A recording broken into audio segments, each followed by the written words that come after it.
Hey, coucou, nouveau partage, nouvelle capsule à destination des mamans d'enfants atypiques magiques. Je le rappelle, les enfants atypiques magiques, ce sont des enfants considérés par la société comme étant hors normes.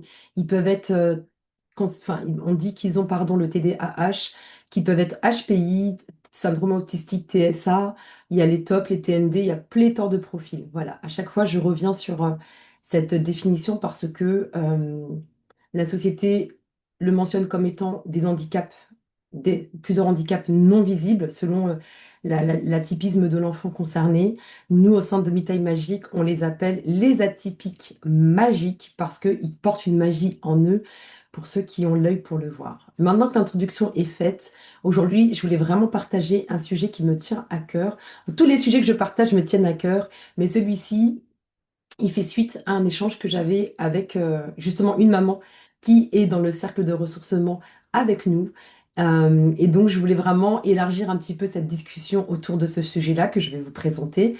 Mais de manière globale, c'est un sujet qui revient là, moi, actuellement, souvent avec les mamans que je rencontre, qu'elles soient dans le cercle ou pas.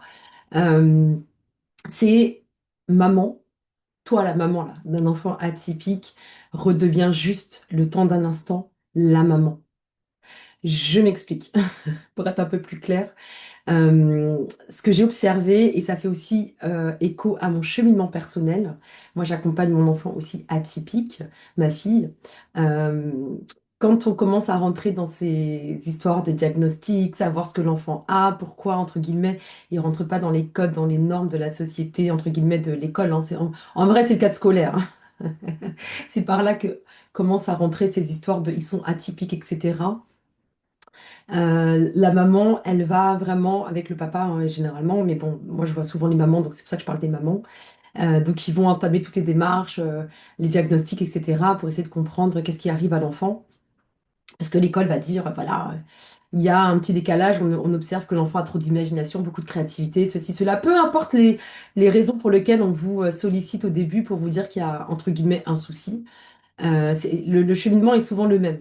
Donc la maman, elle va commencer à investiguer, elle va se dire, mais il y a un problème, il y a quelque chose qui va pas, etc. Comment j'ai mal fait? Déjà, elle va s'en vouloir aussi pour beaucoup d'entre vous. Il y a l'effet de culpabilité, mais qu'est-ce que j'ai mal fait? Puis elle va essayer de repasser en revue sa grossesse. Vraiment, il y a plein de choses qui vont se jouer d'un point de vue mental, d'un point de vue purement, ouais, vraiment mental, pour essayer de comprendre ce qui arrive à l'enfant. Mais au-delà de ça, c'est que quand vous commencez à rentrer aussi dans ce cheminement-là d'accompagnement, de lancer l'orthophoniste, psychomotricité, il y en a, ils vont voir des psychologues, ergothérapeutes, et j'en passe, parce qu'il y a pléthore aussi de professionnels qui accompagnent nos enfants atypiques. La maman, elle va déployer une énergie folle justement pour pouvoir comprendre ce qui arrive à son enfant, mais au-delà de ça, le rapport à l'enfant va aussi s'en trouver dégradé et changé. Je dis pas qu'elle le fait d'un point de vue conscient et que elle le fait pour nuire à sa relation avec son enfant, pas du tout. Et c'est pour ça que je fais cette capsule, c'est pour ça que je fais ce partage.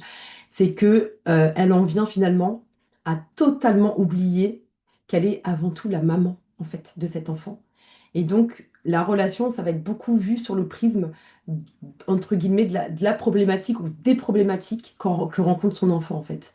Donc la maman va aussi finalement mettre des lunettes et ne percevoir finalement que la relation avec son enfant au travers justement des problématiques qu'il rencontre.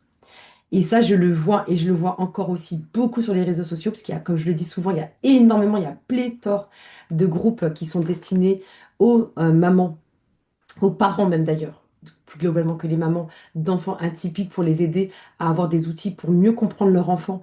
Parfois, c'est tenu par des professionnels, parfois c'est tenu par des groupes de parents, etc. Et c'est comme je le dis souvent, c'est très bien que ça existe. Mais moi, quand je rentre dans ces espaces, je prends beaucoup de recul. Je vois qu'il y a énormément, déjà l'émotionnel qui est en feu là-bas aussi. Mais ça, on en reparlera à une autre occasion.